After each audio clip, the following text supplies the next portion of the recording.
Buen día, ¿cómo está? Esta es la dama, le voy a cambiar el título, es la dama y el ausente, porque como se dará cuenta, Julio Bárbaro no está. Dicen que la dama soy yo, no se lo crea demasiado, pero yo soy Malu Kikuchi. Estamos en FM 95.5, Radio Concepto. Pero ya lo sabe, si no, no nos estaría escuchando. El programa se repite los miércoles de 22 a 23.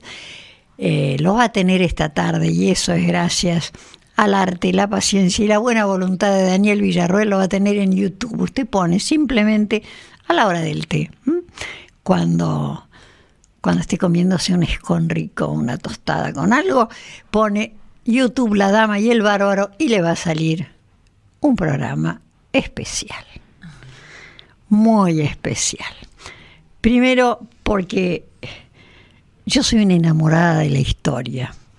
No soy historiadora, soy algo así como una historicista, y perdón por el neologismo. Y hubo una vez, hace un tiempo, es casi como un cuento, entre paréntesis, hace ya 50 años, increíble. Algo que dure en el tiempo, 50 años en la Argentina, es un milagro. Dos señores, uno de ellos, Emilio Perina, padre, porque ahora tenemos a Emilio Perina, hijo, ¿no? Y un señor que cada tanto escribía un libro de esos que sacudía al país, que se llamaba Félix Luna, que se juntaron. ¿Y de qué podían hablar? De historia. Y hablando de historia, decidieron que si todo es historia, ¿por qué no fundar una revista que se llamara Todo es Historia? Y todo es historia, esa es la verdad. Historia completa. Sigo sumando. Con una sola memoria yo no hago una historia. Necesito todas las memorias para hacer una historia. Y a mí últimamente me cuentan una sola memoria. Ya he pasado mi pensamiento, no bajo más línea. Le presento a la invitada de hoy, que además de ser monísima, además de llamarse Felicitas, que es un nombre antiguo y tan lindo, tan lindo. Felicitas Luna, la hija de Félix Luna, continuadora con María Sáenz Quesada de Todo es Historia. Y le voy a ir mostrando a lo largo del programa, con ayuda de Daniel, por supuesto, porque si no esto no sale, tapas de la revista. 50 años de Todo es Historia, que siguen prolijamente. Felicitas, seguro. María, seguro. ¿Quién más trabaja? Muchísimas gracias primero por la invitación. Como decíamos y venimos diciendo todos estos días, es un placer hablar de toda esa historia, hacerse un espacio para reflexionar sobre esto que vos decís, que es verdad, es un emprendimiento cultural, es un emprendimiento que surgió en mayo del 67 y que hoy podemos decir que llega a los 50 años y que es un logro. No solo un logro de papá, que era Félix Luna, con la visión que él tuvo para hacer y crear esta revista, sino también es un logro del público que se fue formando y que se fue acostumbrando a leer en una revista, en una publicación que, como estás viendo en las tapas, se tocaron todos los temas de la historia nacional sin ningún tipo de tapujo y sin ningún tipo de restricción. Entonces, eso es lo que festejamos, festejar una publicación que nos tiene que enorgullecer no solo al staff que hacemos Toda esa Historia con etapas como estas que son preciosas, sino también a la comunidad entera, porque habla de una continuidad en un país que, como dijiste vos, Malu, recién, es complejo, ¿no? Discontinuo. Sí, exactamente, sí. Totalmente discontinuo. Además, yo creo que ya no somos adolescentes, aunque sigamos diciendo que lo somos, pero tenemos de adolescentes esa cosa que nos vamos de la izquierda a la derecha, de la derecha a la izquierda, subimos, bajamos, norte, sur, este, oeste. Nunca hacemos un resumen para hacer una nación. Hacemos pedacitos de país, y yo sigo insistiendo que país viene de paisaje, y paisaje es territorio. Y territorio es un lugar donde vive gente que tiene algo en común, no tiene nada que ver con una nación. Quizá, ojalá, revistas como Todo es Historia contribuyan a que alguna vez seamos una nación, ¿no?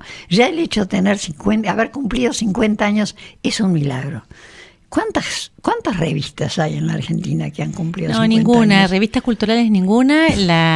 La revista que va a cumplir el año que viene 80 años es Criterio, pero lo novedoso que tiene Todo es Historia, o lo original es sí, esto. Pero Criterio tiene una entidad muy fuerte detrás, que es la Iglesia, sí, ¿no? O sea, sí, esta es una revista de divulgación histórica que sale en los kioscos, o sea que el aval te lo da mes a mes, la tapa que vos ponés y los lectores y los avisadores que por suerte que Todo es Historia tiene y que avalan publicar en una revista como Todo es Historia. 25 años de la Guerra de las Malvinas. Porque vos sabés que de los temas que se tocaron en Todo es Historia a lo largo de estos años, y si uno entra al índice se impresiona gratamente, ningún tema fue ajeno. Entonces, Malvinas fue un tema que continuamente lo sacamos, porque es como una deuda histórica, y no hay que tenerle miedo a este pasado reciente, que es uno de los temas que, vuelvo a decirte, desde el inicio de Todo es Historia se empezó a enfocar. Porque justamente todo es historia, aún los hechos recientes. Si vos los encarás, insisto, el hecho histórico, de una manera, de una investigación que sea seria, pero escrita en un lenguaje, porque este es el otro secreto de Todo es Historia, en un lenguaje de divulgación, con una buena pluma. Todos los temas se pueden historiar, a una historia reciente, si vos sos honesto con las fuentes que trabajás. Y esto me parece que es clave. Básicamente, bueno, sería clave para los periodistas, porque por lo menos a mí me enseñaron de que uno tenía que tener, por lo menos, consultar 3 fuentes que estuvieran totalmente divorciadas entre sí para saber si la noticia era cierta.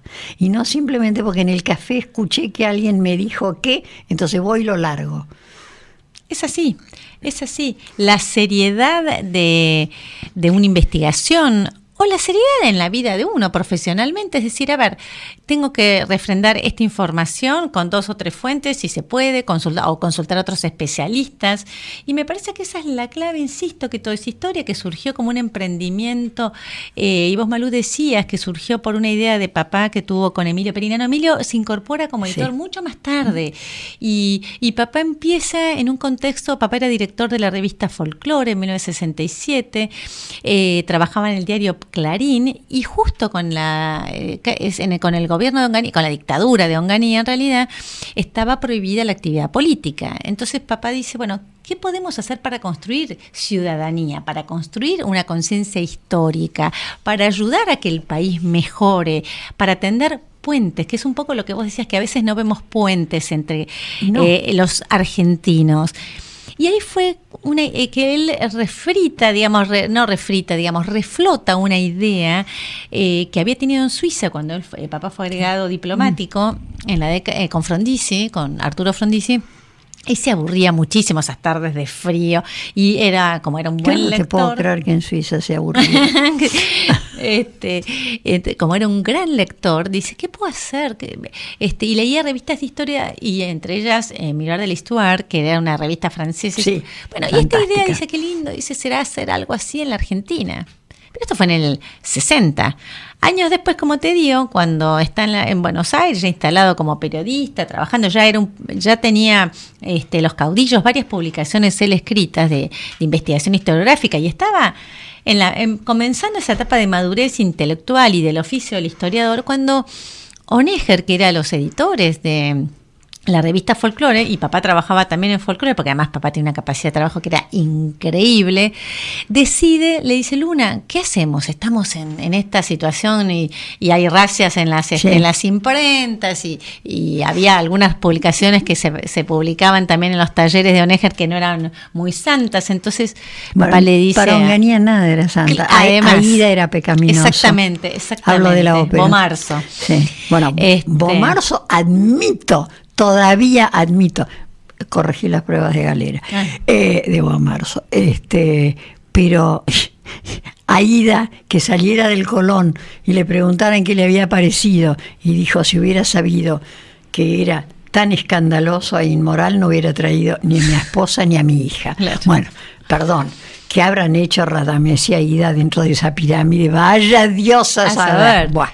Pero lo que te decía, entonces ahí surge esta idea de no se puede hacer política, ¿por qué no hacemos historia? Y ahí es donde papá decide convocar en esta especie de número 1 que le propone a Honegger, a los editores, aprovechemos los talleres y hagamos una revista de historia, porque hay un público, estamos ubicándonos en el 1967, donde había todo un auge de la música criolla, del folclore, comienzos del rock también. Entonces había había posibilidades de lectura, y entonces había un grupo que estaba inquieto porque no se podía, justamente los cauces normales no se podían ejercitar. Y bueno, y ahí surge el número 1, al principio independientemente, papá convocando a colaboradores del diario Clarín, que los primeros son periodistas, trabajando como un burro, porque él trabajaba con seudónimo, era Felipe Cárdenas, pero poco a poco, ese núcleo inicial, como Osvaldo Bayer, en general de periodistas amigos del diario Clarín, se va ampliando porque se empieza a dar cuenta el lector, sobre todo los aficionados a la historia, los historiadores que no se animaban a escribir de una manera de divulgación, que toda esa historia justamente empezaba a tener una propuesta muy original como publicación. Desde la tapa, porque una tapa era una revista con formato de revista, no de libro, como en la década del 60 solían ser las revistas de historia. Una revista que era íntegramente ilustrada y donde las notas además, tenían contenido. Entonces, una tapa primera, mayo del 67, tapa de Don Juan Manuel de Rosas. ¡Wow! Decía toda la gente, es una publicación rosista. Segunda tapa, Irigoyen, será radical. Después Eva Perón, después Felipe Varela. Entonces, claro, esa alternancia de etapas, esta pluralidad de voces, esta pluralidad de colaboradores que se fue ampliando. Entre ellos, ahí a los poquitos meses se incorpora Jimena Sáenz, la hermana de María Sáenz, que después ella fallece. Y entonces, claro, María Sáenz también, que era historiadora, una joven historiadora, temerosa de haber, pero con buena pluma y gran lectora, enseguida empiezan a captar esto que te digo, de que qué maravilla la divulgación de la historia, que se puede divulgar, o sea, se puede transmitir. Bajar la historia que dejara de ser académica y llegar a la gente. Que eso es lo fantástico. Que era lo que hacía tu padre cuando escribía libros de historia, ¿no? O sea, yo nunca he sido peronista, durante demasiados años de mi vida los gasté siendo anti-peronista, lo cual es idiota porque no hay que ser anti. Simplemente no hay que ser, punto. Pero sigo sin serlo, ni lo seré jamás. Pero vos sabés que aún en mi época de furiosísimo gorilismo, cada vez que llegaba el 17 de octubre, yo leía la página de tu padre en la radio o en la televisión, en el 45, sobre lo que fue el 17 de octubre, que es una de las páginas mejor escritas en castellano en este país que yo he leído. Realmente es deslumbrante. Y todas venían y me decían, cambiaste. Ya, por supuesto, siempre me moví, la mayoría de los periodistas son peronistas, te aclaro. O son muy, muy zurdos o son peronistas dentro de la rama izquierdosa, porque el peronismo es amplio y abarcativo. Agarra cualquier cosa. Me decía, cambiaste. No cambié. Leí lo que escribió Félix Luna, punto. Qué fantástico. Bueno, porque papá, como dice María Sáenz, tenía un don y era una personalidad, son únicas, entonces uno no se tiene ni que comparar, somos diferentes, siempre decíamos eso con María Sáenz y con todo el equipo que trabajamos y que hacemos toda esa historia, que como vos preguntaste antes y yo no te contesté, está María Sáenz Quesada de directora desde que falleció papá en el 2009, Eliana Rascaeta y Gregorio Caro Figueroa. Entonces nosotros somos los que vamos armando las ediciones mes a mes. Pero yo creo que este don que te digo que tenía él era que la historia se podía aplicar y se debía usar en todos los medios. Entonces, como vos decís, la historiografía fundamentalmente, escribir libros. Entonces, lo que vos estás citando es el 45, que es uno de los libros más maravillosos que hay. El Soy Roca. El Perón y su tiempo, por ejemplo, Sarmiento y sus fantasmas. Pero, digo, al margen de su publicación historiográfica, había que aprovechar la radio, e hizo con Miguel Ángel Merellano muchos años un programa de radio, después hizo televisión, después hizo de todo. Creo que lo último que empezó a hacer y que tampoco se le animaba, pero porque ya lo agarramos grande, fue todo el tema de las redes y los medios digitales, lo que estás haciendo vos, que le hubiera encantado.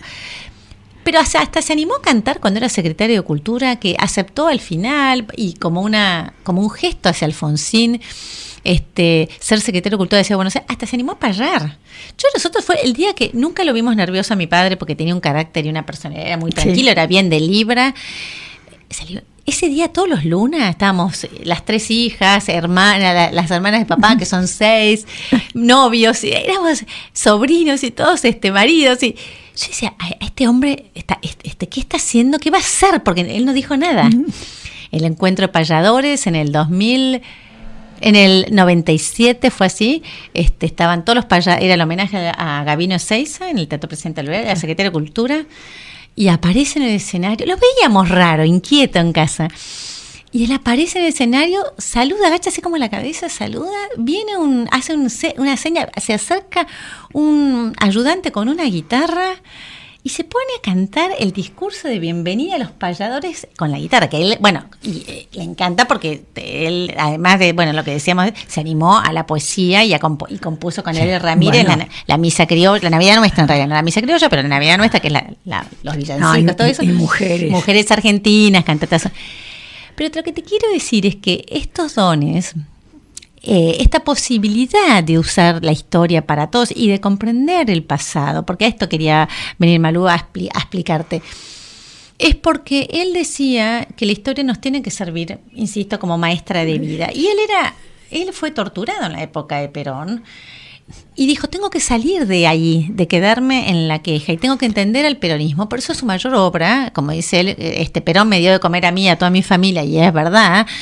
Pero fue entender al peronismo y fue entender al roquismo, o sea, al conservadurismo, que era la filosofía y todos los principios que un radical, sobre todo un radical irigoyenista, principista, porque no era entender, exactamente, era entender al fraude, que era lo que significaba Roca. Entonces, lo interesante es esto, cómo el historiador, o como uno mismo hoy podríamos decir como ciudadanos, nos tenemos que pensar, a ver, ¿qué podemos aprender de toda esta situación? A crecer. A tender puentes, a dialogar, lo que se está hablando ahora como esto de este diálogo entre las religiones, este diálogo entre la gente, porque si no estamos viviendo en junglas, y yo esto lo sostengo y me parece que ya estamos cada vez más individualistas con los celulares. Imagínate si no empezamos a ver al otro. Es un mundo de gatos, no estoy hablando... de gatos que se mantienen en 2 piernas lindas. No, estoy hablando de la mentalidad de los gatos que yo adoro, los gatos de 4 patas, que son unos seres muy individualistas, terriblemente individualistas, que cuando tienen ganas te aman, vienen, se frotan, te hacen mimos. Y cuando se cansan se mandan mudar tranquilamente, saben cuál es su lugar, saben lo que tienen que hacer y ponen toda la distancia que tienen que poner cuando la quieren poner y se acercan cuando quieren.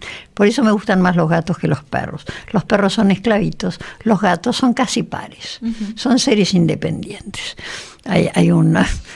Pero el mundo, como en toda esa historia, estamos de gatos, hechos de gatos y de perros. Y me parece que, bueno, voy a decir, en toda esa historia hubo políticamente... Ahora sí, pero ahora en este mundo de gatos en que todos están... La vida de una persona pasa por un teléfono. Tienen todo en el teléfono. Absolutamente, la vida está en el teléfono. Entonces vos te das cuenta que si te aislás atrás de un teléfono, es un poco difícil el diálogo, porque el diálogo es a través de un aparato. Es decir, nunca hemos estado tan comunicados y tan incomunicados. Es decir, nos comunicamos a través de aparatos todo el tiempo, pero subís un ascensor con alguien y ni siquiera decís buen día. No mirás a los ojos a la gente, porque ¿cómo vas a mirar a los ojos? Una de las cosas que me admira en Chile, que estás en Santiago, caminás por una calle, pasa el barrendero y te dice, buenos días señora, y te quedás totalmente descolocado, buen día, ¿no? Para no quedarte con el, que sería lo normal. No, es como si el otro fuera un enemigo, en vez de ser un par. que es lo que es normalmente. Bueno, yo creo que la maravilla de toda esa historia es haber salido de la academia, haberle llevado la historia completa, porque si Roca es el fraude, Roca también es el progreso. Y Perón, le guste a quien le guste, y lo siento mucho, no hay causa sin consecuencia previa. Es decir, la consecuencia previa tiene una causa anterior, lo dije al revés. Si no hubiera habido la política que tuvimos, Perón no hubiera aparecido. No Perón como Perón, sino el peronismo. Todo tiene una causa previa, nada surge porque sí. Es decir, hasta las nubes tienen que juntarse para alargar lluvia o granizo. No, de golpe en un cielo azul no te cae una tormenta, no es así. Si fuéramos perfectos no hubiéramos tenido los políticos que hemos tenido, que son todos argentinos. No los mandó la CIA, ni la ex KGB, ni los manda Al Qaeda, ni nada por el estilo. Son nuestros, absolutamente nuestros. ¿Cuántos tuvimos en el tiempo de toda esa historia? Que me impresionó mucho tu número. En uno de los festejos que hicimos de toda esa historia, porque hicimos 5 festejos, hoy tenemos, hoy es el quinto. El doctor Horacio García Bocio decía, tuvimos 20 DTs de directores técnicos, 5 monedas, 20, a ver, ya te digo exactamente, 23 presidentes, 45 ministros de economía y 5 monedas. Y toda esa historia estuvo esos 50 años sobreviviendo a todo eso. Es increíble. Increíble. No. Y yo me acuerdo, yo empecé más tarde en la revista, obviamente, no estuve en la fundación, pero yo me acuerdo la hiperinflación, porque eso te afecta directamente el precio del papel. Salía un peso en diciembre, y en enero salía 17 pesos. Era como asfixiante, era preocupante. Y sin embargo, pasábamos por el supermercado. Claro, toda esa historia era. María Sanz dice que es como un árbol plantado con buenas raíces, y yo creo que toda esa historia es como un barco hecho con buena madera y que sorteó tempestades, mares más calmos, ríos, y que vamos ahí.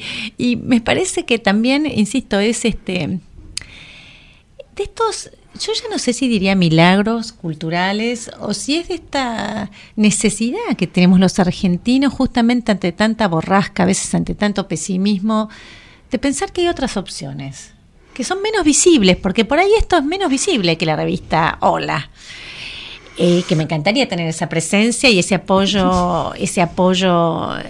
empresarial. Y que se leyera, que estuviera, por ejemplo, en las peluquerías. Sí, bueno, estuvo en alguna época, pero yo a lo que voy es, ser independiente también tiene sus costos, y esto en épocas duras y en épocas del proceso, por ejemplo, esta independencia justamente nos validó como lo que somos, como una publicación justamente de divulgación popular, pero que a la vez no le tuvo miedo a nada, y este barco siguió surgiendo, sorteando mares complejos, porque estaba bien hecho y nadie le cuestionaba nada. No, porque además, más allá de la ideología, que todo el mundo tiene derecho a tener la que mejor le parezca, las toca todas. Las toca todas. O sea, podés ser rosista y hablar bien de Sarmiento o de Urquiza. Podés hablar del fraude, de lo que fue en aquel momento esa generación que hizo surgir al país, y hablar de que hizo surgir al país. Son dos cosas totalmente distintas. O sea, nada es tan simple. Nada es tan absoluto, nada es tan blanco, nada es tan negro. Si aceptamos el gris y la puerta entreabierta, nos recibimos de adultos. Alguna vez llega, ¿no? Quiero creer. Bueno, creo que es eso lo que vos estás planteando, esa honestidad, esa honestidad intelectual. Exacto. Y me parece que es clave, insisto, no solo para toda esa historia, para la vida. Y nos pasó en muchas ediciones por ejemplo, una edición me acuerdo sobre San Martín. ¿San Martín fue mestizo? ¿San Martín no lo fue? Y me acuerdo que hicimos una edición donde pusimos el daguerrotipo de San Martín, ya viejo, que está en el Museo Histórico Nacional, y lo dividimos en dos en la tapa. Y entonces era San Martín mestizo, San Martín, entonces estaba la teoría de Hugo Chumbita, que él decía que sí, que San Martín había sido mestizo. Y mi amigo Coche. Y la doctora Florencia Grosso, que hizo una investigación de lo más sesuda, diciendo que no.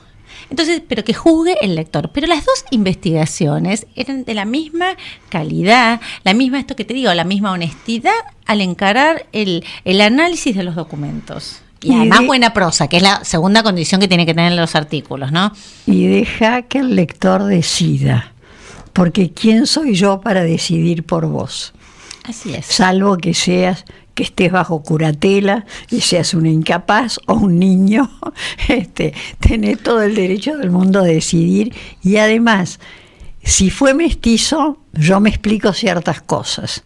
Si no lo fue, me las explico menos. ¿En qué cambia el milagro del cruce de los Andes en 1817? Bueno, con un ejército. Exactamente, esa es la idea. Ese es el punto, y me parece que eso es la reflexión que tenemos que hacer permanentemente. Todos, mestizo, no mestizo, con altezas y bajezas. Resulta que era un ser humano, fíjate. Una cosa increíble, pero era humano. Era humano. Y a 200 años, este año que se festeja en el cruce de los Andes, 50 tiene toda esa historia. 50 acompaña como toda esa historia a la cultura nacional. Y es para estar contentas. Y no, sí, decididamente sí, creo que es un trabajo fantástico. Yo estoy como tan orgullosa, porque vos sabés que, Malú, estos días me preguntaron, ¿y tu papá cómo veía la revista? Y que si yo siempre cuento, papá siempre decía que toda esa historia para él era una hija más. Nosotros somos 3 hermanas.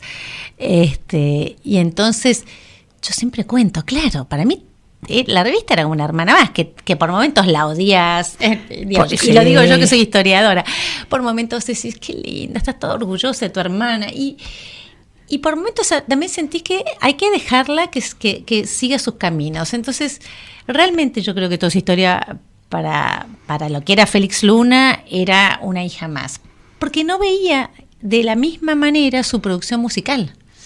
La composición que hizo de la Misa Criolla, de la Navidad Nuestra, de todos esos versos que hizo de los caudillos, de mujeres argentinas o cantatas sudamericanas, la Alfonsina, no lo concebía como una hija más. No, pero es curioso, y vos sabés que vos hablás con cualquier chico que son bastante burritos, desgraciadamente, y decís Alfonsina, y automáticamente es la canción. No es Alfonsina escribiendo Tú me quieres, Alba, no.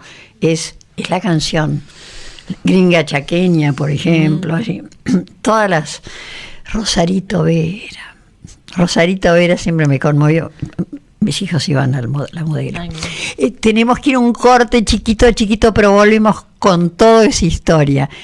Y, aunque no lo crea, es la historia argentina, es la suya y la mía, y la de Felicitas y la de Daniel y la de todas las que nos están oyendo. Es nuestra historia, nos guste o no, es la que hicimos. Ya volvemos.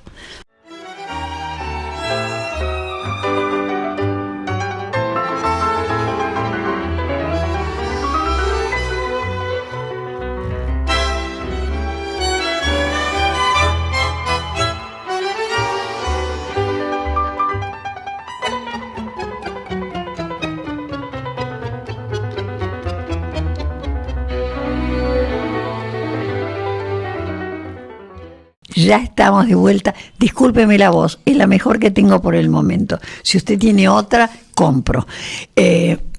Felicitas, estoy viendo que hasta hemos tenido un número para el Gaucho Gil, el Gauchito Gil. Sí.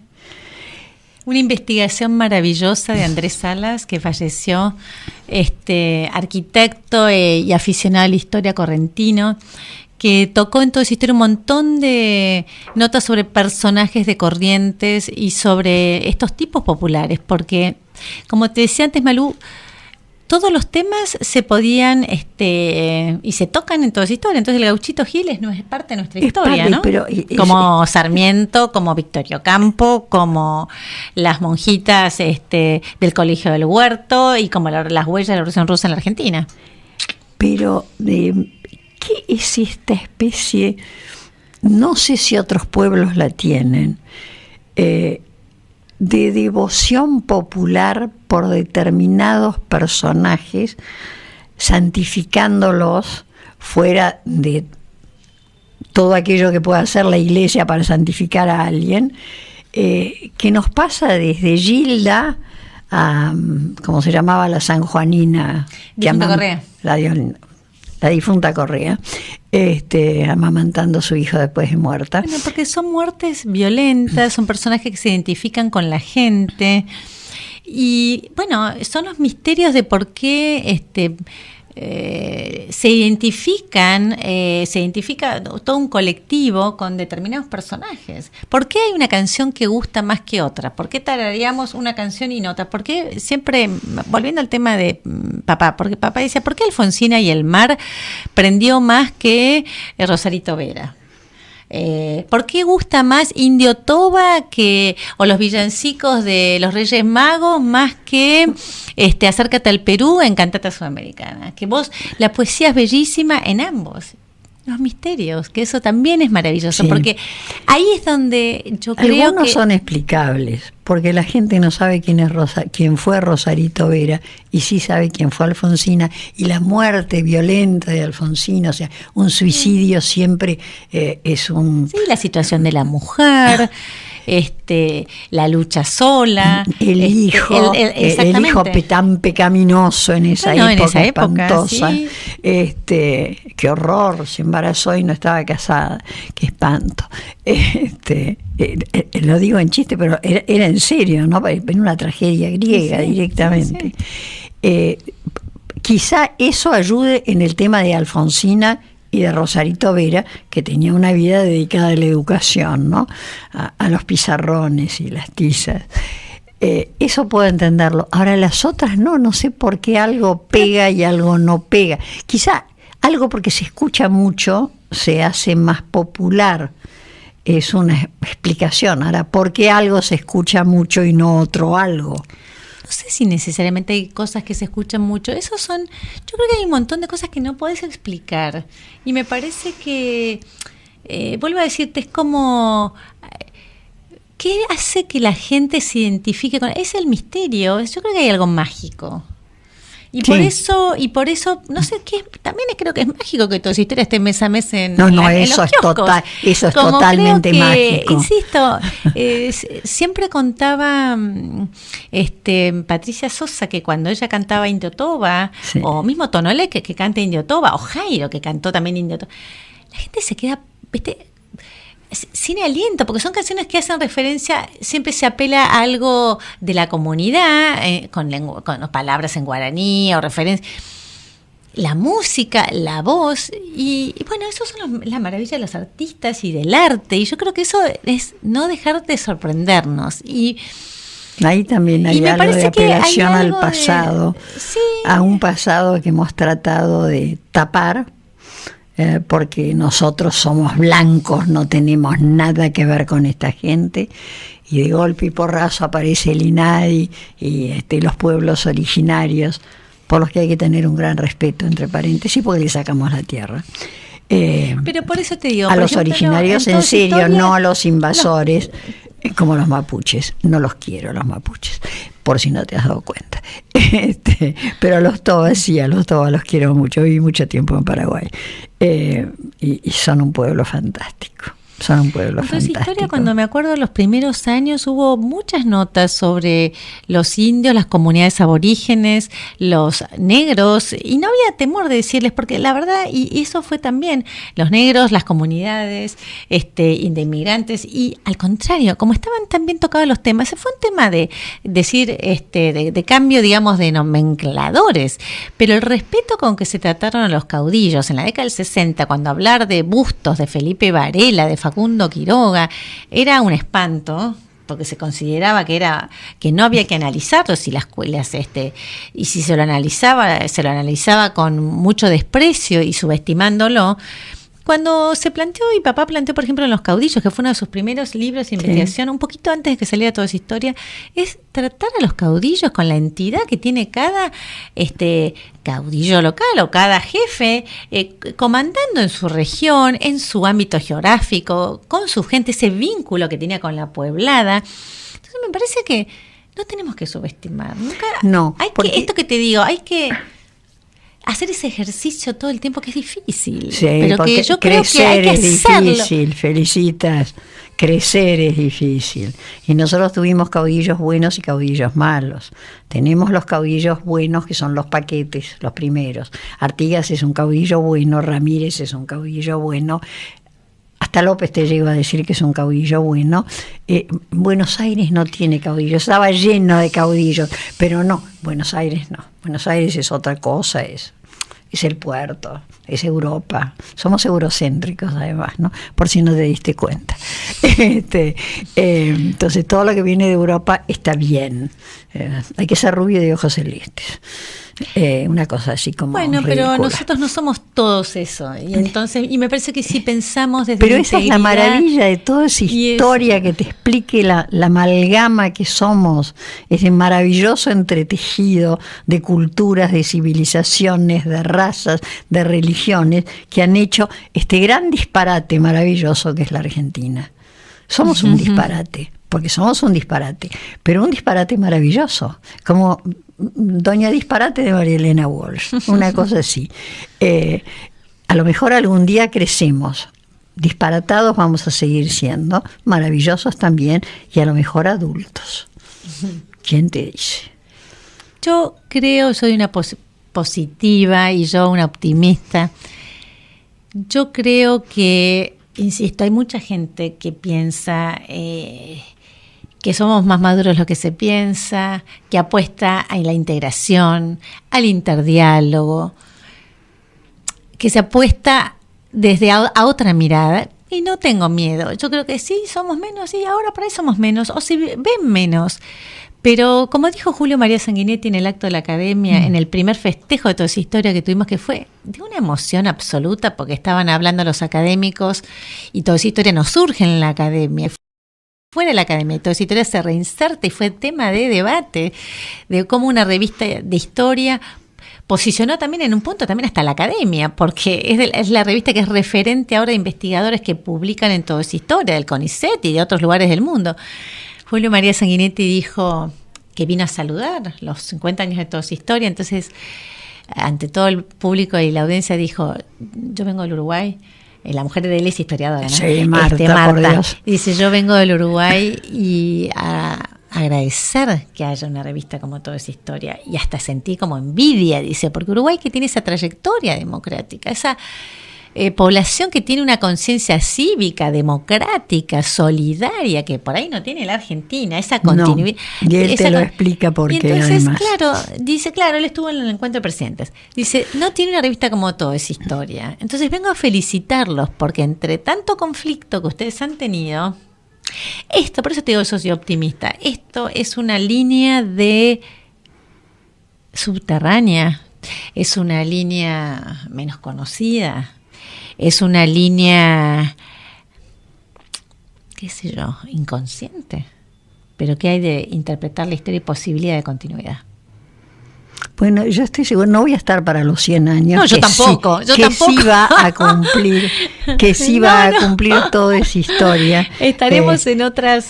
Pero va a seguir existiendo porque tiene lo más importante que puede tener la historia de cualquier país y de cualquier historia, de lo que fuere, que es objetividad dentro de lo que un ser humano puede ser objetivo, ¿no? Un ser humano siempre es un sujeto, por lo tanto la objetividad es limitada. Dentro de esa limitación han sido hasta ahora, y lo van a seguir siendo, supongo, absolutamente todos los objetivos que podían ser. Somos honestos, me parece que honestos intelectualmente, me parece que eso es clave como consigna, y creo que otro de los temas que tiene la revista es que estamos contra lo efímero. Es una revista en eso contracultural, decía María Sáenz la otra vez, y le digo, me encanta esa frase, María, le digo, porque es verdad, estamos contra lo chabacano, contra lo berreta, lo frívolo. Lo frívolo, pero en el sentido de denostar por denostar. Y me parece que, insisto, formato papel el día de mañana, formato digital, hay que apostar a lo mismo. Y además no son algo sumamente importante, ¿no?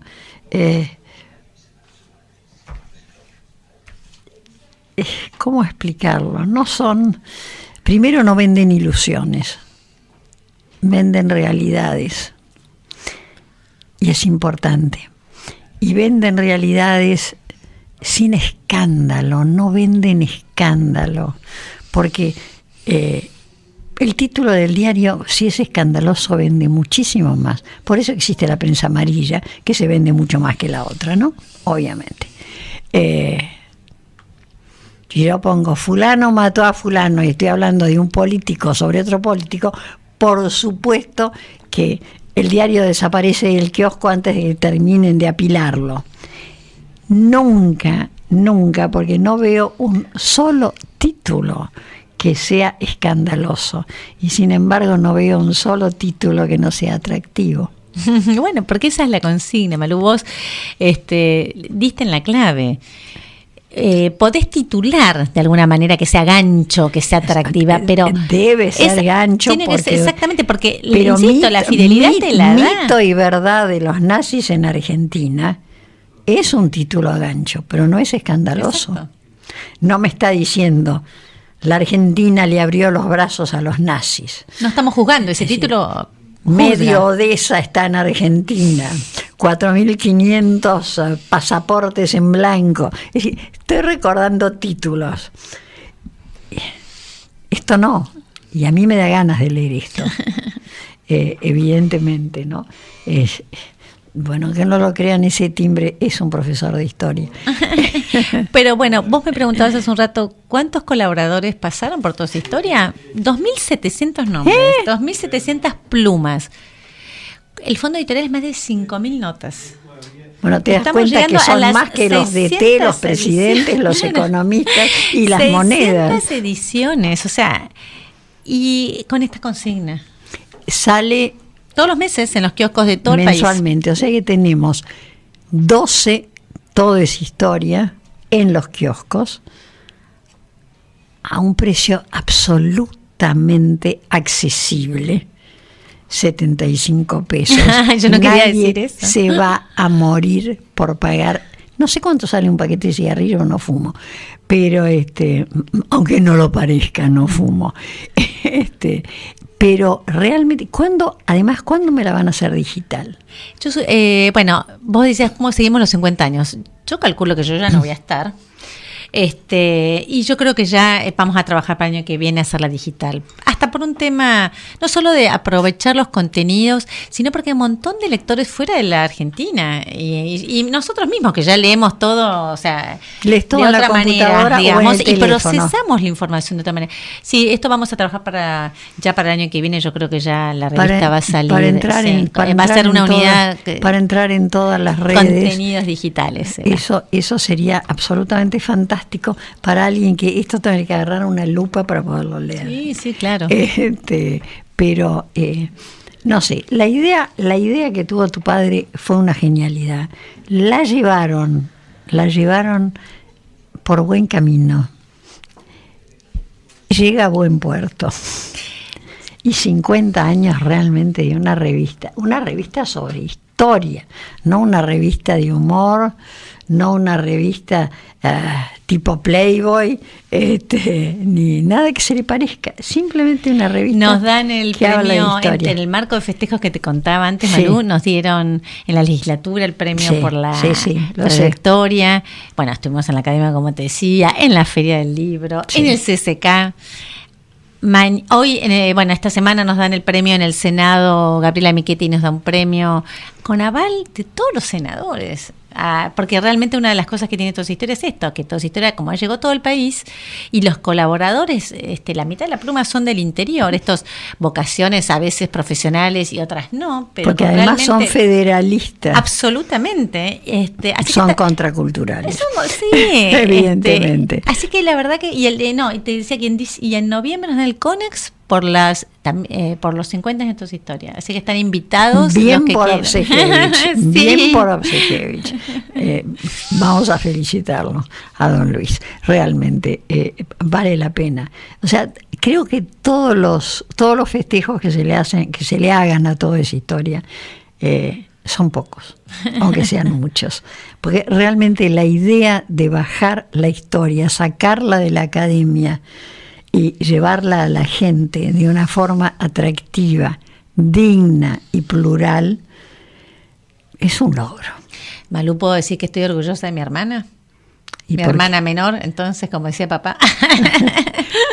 Muy orgullosa de tu hermanita menor. Así que ya creo que ya también mi hermanita menor necesita otros cambios y uno tiene que correrse esas situaciones. No, y sí, porque hay que adaptarse yo a los también estoy en tiempos. otros caminos. Sí, y yo no tengo miedo, porque vos sabés que otra cosa que me preguntaban estos días, por eso fue muy autorreferencial, porque Toda esa historia es mi hermana, es parte también de mi vida. Vos con tu padre, si algún momento pensás en cerrar la revista, mira, para papá y para todo el equipo, Toda esa historia todos los meses era un milagro, cada fiesta era una emoción. Sí. Y también era decir, bueno, también hay ciclos en la vida, de hasta ciclos de papel, como te digo, si seguir sacándola o no en papel. Y no hay que tener miedo. Yo, en esto es lo que te digo, yo soy además un papel no sé, yo tengo como una creencia que así como que creo que sale Toda esa historia y hay un público, también hay que ver cómo se presentan los próximos 50 y no hay que presionar. Entonces, por ahí hay que pensar otras alternativas. Y yo soy positiva en eso. No, te voy a decir una cosa. Primero, el papel tiene un gramaje fantástico y es satinado. Con lo cual es caro. Es un papel realmente caro. La impresión es, hasta donde yo llego a ver, que no es mucho, es impecable. Pero como gente que ve poco, toco. El papel es fantástico, debe costar un censo, realmente. Y además el gramaje, porque no solo que es satinado. Sí. Ahora que los diarios vienen, que no sé si ya ni para envolver huevos. Sí. Es una cosa, ¿qué me han dicho con La Nación? No sé. Estoy muy enojada con La Nación. No, lo de Toda esa historia es realmente fantástico. Y vamos a volver a los 50 años para que se vean bien, que pueda Daniel mostrárselo. Y si nunca lo leyó y le quedó algo de curiosidad al respecto, que entre a la página web. Mírelo y después salga, vaya al kiosco y cómprelo. Porque además se coleccionan. Se disfruta, como digo yo. Realmente. La otra vez, la página web, Malú, es todahistoria.com.ar y ahí siempre estamos todahistoria.com.ar y estamos en Facebook. Bueno, eso después lo va a encontrar en YouTube puesto abajo, así en Videograph. Sí, Daniel, está el índice también de Toda esa historia. Pero una de las cosas, esto que te digo, se disfruta, porque las notas no han perdido vigencia. Y yo creo que esa es otra la característica, porque más que la podés volver a leer desde las primeras. Y no ser efímeros, porque tienen esa vigencia. Entonces nos pasa que hoy vienen lectores, o chicos de, no sé, de la escuela de gastronomía. Ay, quiero una nota sobre cómo empezaron los primeros panes, o cómo era la comida de los italianos en la Argentina. Entonces tenemos ediciones todas de las comidas. Claro, son fantásticas porque son notas de entre 6 y 10 carillas, ideales para monografías y trabajos, y donde además tienen bibliografía, que eso también es importante. ¿Sí, no tenía Daniel Balmaceda un libro sobre cocina? Claro, sí. Sí. Entonces, digo, para el estudiante de gastronomía le sirve la edición de las comidas. Para los estudiantes de ciencias políticas les sirve la nota cuando Eva viajó a Europa, no sé, la pelea de... Y en agosto usaba bisón. Total. Y es comprensible, lo entiendo, ahora lo entiendo. Aunque se muriera de calor, pero tenía tantas ganas de usarlo. Le habían faltado tantas cosas que puedo entenderlo. hay que cumplir años para entender ciertas cosas, evidentemente. Porque uno, cuando yo era chica, decía, qué horror, qué espanto, cómo se va a poner, cómo se va a peinar así, cómo se va a poner. Y después uno dice, y le faltó todo, y era tan joven, y era mujer. ¿Y qué podía hacer una mujer en aquella época si no se recibía de maestra o era costurera? ¿Qué podía hacer? Tratar de ser actriz o lo que fuera. Era complicado, realmente complicado, ¿no? Y no salió Eva. Bien por Eva.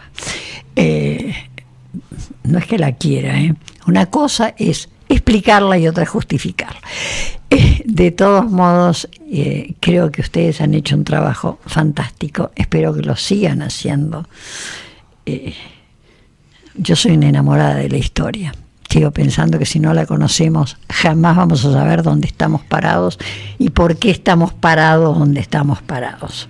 ¿Es así? Y vamos a seguir a los bandazos, de una punta a la otra, sin saber muy bien cómo pararnos en el centro, que es donde se supone debe estar algo cercano, no ya a la verdad, sino a la convivencia, que sería la lógica. Cuando surge toda esa historia, como te decía al principio en el reportaje, surgió con el espíritu de tender puentes, de comunicarnos, de entender que la historia servía para integrar la Argentina. Y ese es el trabajo que seguimos haciendo hoy, 50 años después. El equipo que está en toda esa historia. Y me parece que eso tiene que ser nuestro desafío. La historia está no solo para enseñarnos, sino para posicionarnos hoy y estar alertas. Si supiéramos y nos educáramos un poco más con temas de historia o mirando nuestro pasado, sabíamos que si vos acallás los medios de prensa, un país no puede crecer. Que si vos presionás sobre sectores populares, las revueltas van a aparecer. En algún momento estallan. Entonces, como decía papá, y dice María Sáenz Quesada y todos los historiadores, porque aún de cualquier tendencia es, escuchémonos, estudiemos, reflexionemos, no es complicado. Y no me parece que esa es nuestra tarea. Que es escuchar. Sí, pero es un ejercicio.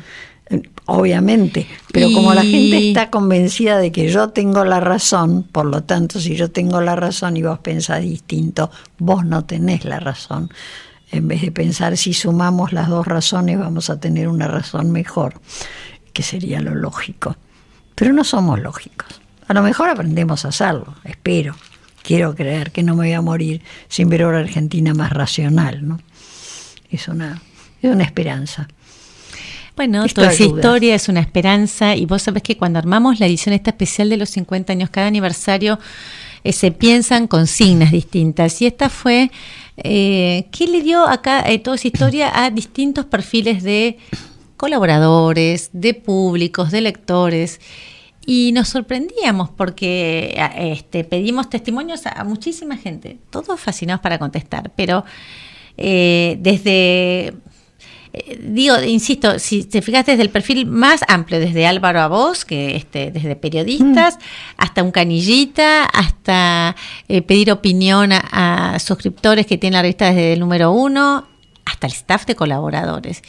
Y lo que se sintió fue esto, la posibilidad de escribir, la posibilidad de no tener miedo, aún siendo una persona que recién se iniciaba, como, no sé, María del Carmen Feijó, en temas de estudios de género, que empezó toda esa historia a hablar sobre el tema de la mujer en las décadas del 80, cuando nadie tocaba el tema, y sentirse que su artículo, como estaba bien escrito y como era una investigación, como te decía antes, que era veraz, que era honesta, que estaban todas las fuentes equilibradamente presentadas, esa nota valía la pena publicarse y podía ser tapa, y eso implicaba una diferencia en el investigador y en el lector también, porque implicaba que se respetaba una historia, y la historia de mujeres no se historiaba en la década del 80, porque toda esa historia hasta en eso fue pionera.